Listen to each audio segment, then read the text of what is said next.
नमस्कार back to our channel friends. मैं सबका अपने चैनल स्टॉक्स फॉर लाइफ पे बहुत स्वागत करता हूँ। वेलकम टू स्टीफिल फैमिली। डे फिल्म में बस आज 30 दिसंबर रही बात भारतीय शेयर बाजार की।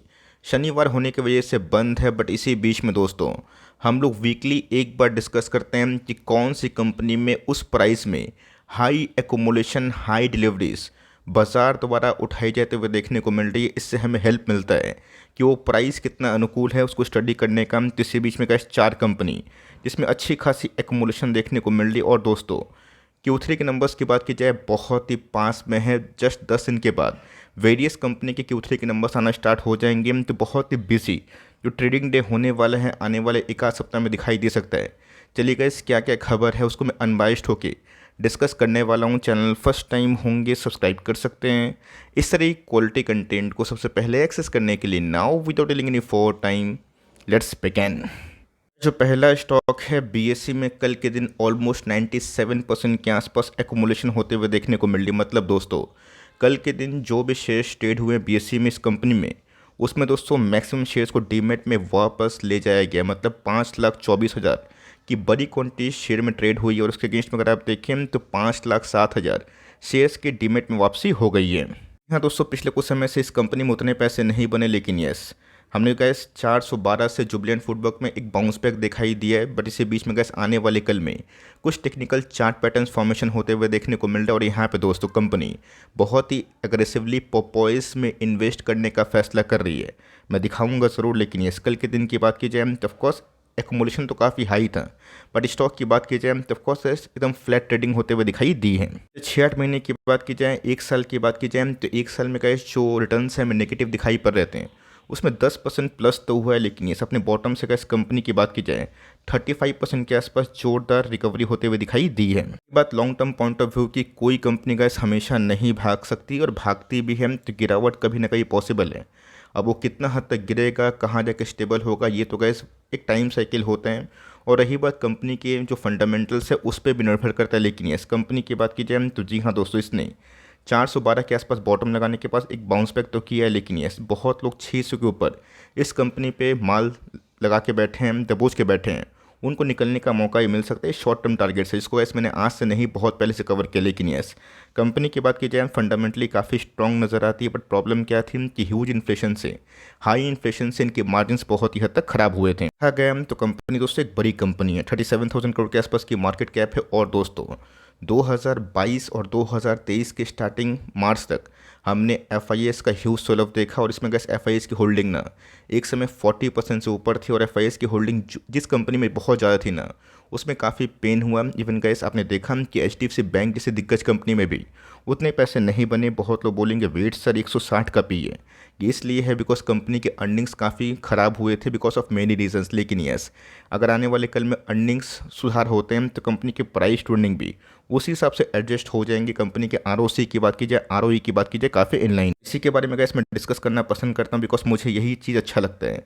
कंपनी के टॉप लाइन की बात की जाए वो तो गैस ठीक ठाक वैसे ही ग्रो होते हुए देखने को मिले। बट यस बीच में गैस जो मैंने बताया ना, ऑपरेटिंग मार्जिन का इस कंपनी के 22-25% के आसपास थे जो गिरे थे। ऑल दो गैस लास्ट क्वार्टर की बात की जाए उसमें हमें एक ग्रेजुअल रिकवरी देखने को मिली और बाजार भी काफ़ी बुलिश था, जिसकी वजह से स्टॉक काफ़ी रिकवर हुआ है। इस अगर आप देखें तो जुबलियंट फूडवर्क्स के आपको पता है कि बीच में जो एमडी सीईओ थे उन्होंने डिज़ाइन दिया था मिस्टर प्रतीक पोता। उसके बाद एक नए जो एमडी सीईओ का नियुक्ति हमें देखने को मिला समीर खेत्रपाल। तो उन्होंने कहा साफ साफ बताया है कि जुबलियंट फूडवर्क्स की बात की जाए, आपको पता है कि डोमिनोज पिज़्ज़ा बहुत ही फेमस है क्यूएसआर चेन में। अब तो गैस आने वाले कल में जो चिकन फ्रेंचाइजी है पोपॉइस, इसका बहुत ही बड़ा नाम अगर आप गूगल करेंगे आपको समझ में आएगा कि जिस हिसाब से केएफसी पूरे वर्ल्ड में है, पोपॉइस का भी अच्छा खासा नाम हमें दिखाई पड़ता है। तो आने वाले कल में दोस्तों अगर आप देखें तो नेक्स्ट 4-5 ईयर्स में कंपनी 1,000 करोड़ के आसपास जो रेवेन्यू है ना, ये निकाल सकती है, स्केल अप कर सकती है, जो कंपनी को और भी बूस्ट कर सकती है।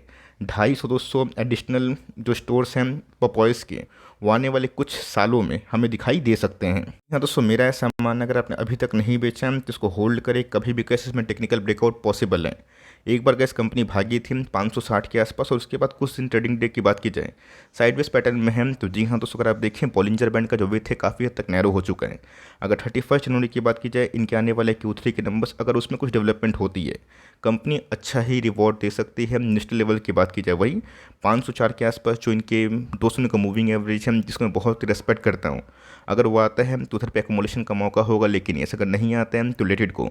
देखते हैं कि 600 के ऊपर 636 का एक बहुत ही इंपॉर्टेंट रेजिस्टेंस है, उसको कंपनी ब्रेक कर पाती है या फिर नहीं। बात की जाए तो जी हाँ दोस्तों, कल के दिन की बात की जाए, एक और कंपनी में 4,94,000 शेयर ट्रेड हुए हैं और 4,83,000 शेयर्स की डीमेट में वापसी होते हुए देखने को मिल रही है, जहाँ पे एकोमोडेशन अगर आप देखें 97% से ऊपर दिखाई पड़ती है। लोग इसके बारे में पूछ भी रहे थे कि सर कंपनी के बारे में कुछ बताइए, हमने होल्ड किया है। कंपनी बहुत ही शानदार कंपनी है।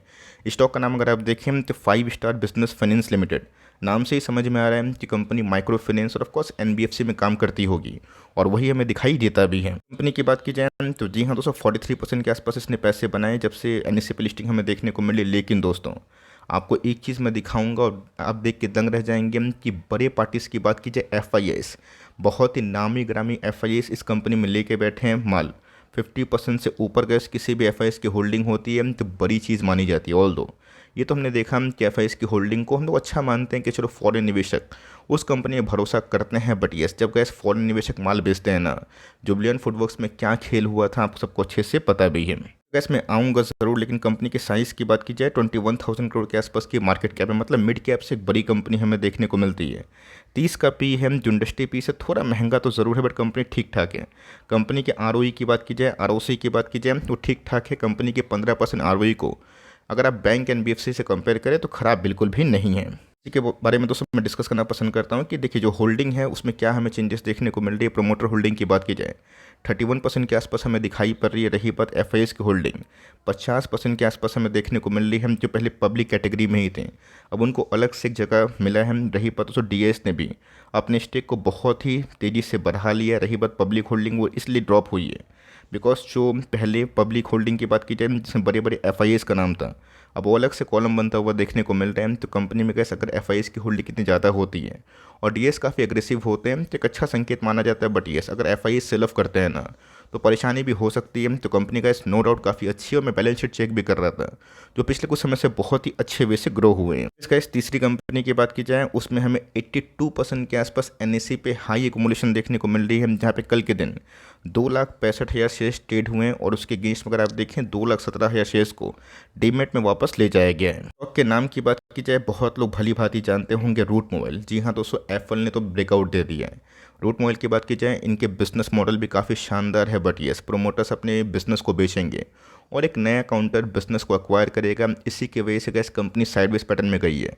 बट मेरा ऐसा मानना है कि कंपनी की बैलेंस शीट काफ़ी मजबूत है। अगर इस बार Q3 के नंबर्स में कुछ दम दिखाई पड़ा और ऑफकोर्स एक good commentary from the management by the management अगर देखने को मिली, तो कंपनी का इस जो एक लंबा कॉन्सोलिडेशन बॉक्स है ना उससे बाहर निकल सकती है। याद होगा मैंने कहा 1600-1700 के लेवल पे बहुत बार कवर किया था, और उसके बाद जब भाव आया था मैंने आपको साफ साफ बता दिया था कि देखिए दोस्तों, जो हमारी कमेंट्री थी वो पुराने प्रमोटर द्वारा जो बताई गई थी उस पर हमने कमेंट्स किया अचानक बिजनेस को बेचा जाएगा, कोई नया पार्टी खरीदेगा, उसको देखने में समय लगेगा। तो अगर आप नो प्रॉफिट नो लॉस में स्केप्टिक हैं, आप निकलने का फैसला कर सकते हैं। लेकिन अगर आप कुछ वक्त देना चाहते हैं और ये देखना चाहते हैं कि कंपनी कैसा काम करती है, वो भी ठीक है। बिकॉज कुबूता की बात की जाए, स्कॉट कुबूता की, उसको दोस्तों जापानीज़ कंपनी ने एक्वायर किया था। उसके बाद शेयर होल्डिंग पैटर्न में वही देखने को मिला कि पुराने प्रमोटर्स हट गए, नए प्रमोटर्स आए और कंपनी के शेयर प्राइस में भी तेज़ी आई। अब ऐसा नहीं है कि हर एक एक्विजिशन खराब होती है, बट ये अगर सही प्रमोटर्स अगर उसके बिजनेस को स्केल अप कर पाएँ तो कंपनी का यहाँ से भी ना एक अच्छा खासा मल्टीबैगर बन सकती है। वही कहानी है जुलाई की बात की जाए, बेल्जियम के एक बहुत ही टॉप ग्रुप की बात की जाए प्रॉक्सिमस, इन्होंने कहा 57% के आसपास जो स्टेक है ना उसको खरीदने का फैसला किया था, जिसका कुल लागत अगर आप देखें तो 6,000 करोड़ के आसपास।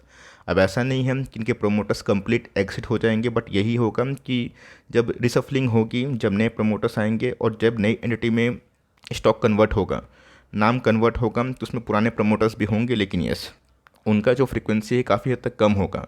तो कंपनी को दोस्तों ग्लोबल लेवल में काम करवाना है, और इस बिज़नेस में जो बहुत ही अच्छा काम कर रहे हैं जिसमें OTT माफ़ करिएगा OTP जो लेस वेरिफिकेशन है, इसके लिए कंपनी काम करती है। तो जी हाँ दोस्तों, कंपनी ख़राब बिल्कुल भी नहीं है, बट मैंने क्या बताया कि जो नए प्रमोटर्स हैं ना, वो कैसे बिजनेस को स्केल अप करेंगे नहीं करेंगे, तो कैसे भविष्य देख के आया नहीं हो कि सही में ऐसे बहुत सारी पास्ट में घटनाएं हुई हैं जहाँ पे एक्विजिशन के बाद कंपनी और भी अच्छा करने लगी, उनके प्रेजेंस ग्लोबली और मजबूत हुए।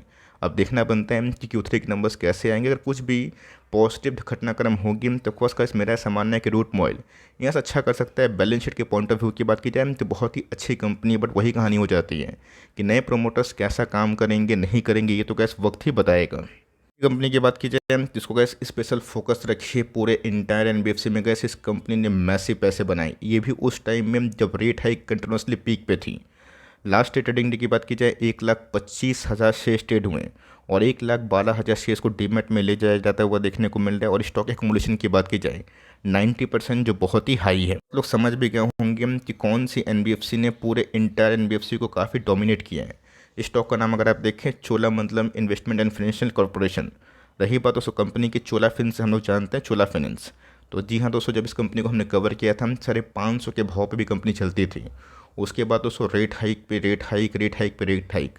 इवन दोस्तों बजाज फाइनेंस भी उतना अच्छा रिटर्न डिलीवर नहीं किया क्योंकि कंपनी उससे बहुत छोटी है, तो ऑफकोर्स थोड़ा स्पीड भागती है। तो जी हाँ दोस्तों, कंपनी के भाव की बात की जाए 1260 के लेवल पे चल रहा है। 5 साल की बात की जाए तो 5 साल में कैसे हेवी पैसे बनाए, मतलब कोविड क्रैश हुआ और बहुत सारे घटनाक्रम होने के बावजूद भी 5 के प्रोफाइल की बात की जाए 400% से ऊपर पैसा बनाना मामूली बात नहीं है। अब कंपनी का इस बीच में टेक्निकल पैटर्न में कुछ चेंजेस दिखाई पड़े थे जिसको मैंने बहुत ही सही टाइम पे स्पॉट ऑन किया था, और उसके बाद दोस्तों कंपनी की बात की जाए तो बहुत तेज़ी से पैसे बने भी। हम लोग उसमें होल्ड कर रहे हैं, बिल्कुल होल्ड कर रहे हैं, निकलने का दोस्तों कोई सवाल नहीं है। रही बात कंपनी के अर्निंग्स भी उस हिसाब से भागे हैं, और जिस हिसाब से इस कंपनी कद बन चुका है ना, कंपनी अब एक ब्लू चिप कैटेगरी में बोलना गलत नहीं होगा, बिकॉज कंपनी के साइज़ की बात की जाए तो 1 लाख करोड़ के ऊपर की मार्केट कैप है। इस कंपनी को फोकस में रखें और आप चाहें तो SIP कर सकते हैं, सिप कर सकते हैं। थोड़ी बहुत गिरावट होगी तो पैनिक बिल्कुल भी ना करें, बिकॉज इनके प्रोमोटर ग्रुप की बात की जाए ऐसे बहुत सारे बिजनेसेस ना बहुत ही अच्छा काम कर रहे हैं। तो ऑफकोर्स गैस मुरुगप्पा ग्रुप की बात की जाए उसकी एक लीडर कंपनी है। तो कौन कौन से गैस कंपनी मुरुगप्पा ग्रुप को बिलोंग करते हैं कमेंट बॉक्स में बताइएगा ज़रूर। तो ऑफकोर्स कैसे ये सबसे छोटी जो न्यूज़ होती है ना, एक्मुलेशन कहाँ पे हाई हो रही है और किस प्राइस में, उसको आप ट्रैक करें वीकली मंथली, तब जाके दोस्तों जो स्टॉक में मूवमेंट होता है ना, आप उसको समझ पाएंगे। वीडियो अच्छी लगी तो प्लीज़ लाइक ज़रूर करिएगा, चैनल फर्स्ट टाइम होंगे सब्सक्राइब करके बेल आइकन को प्रेस करना भी ना भूलिएगा। तो गैस मिलते हैं जल्दी ही, तब तक के लिए bye. Thanks for listening friends, God bless you all.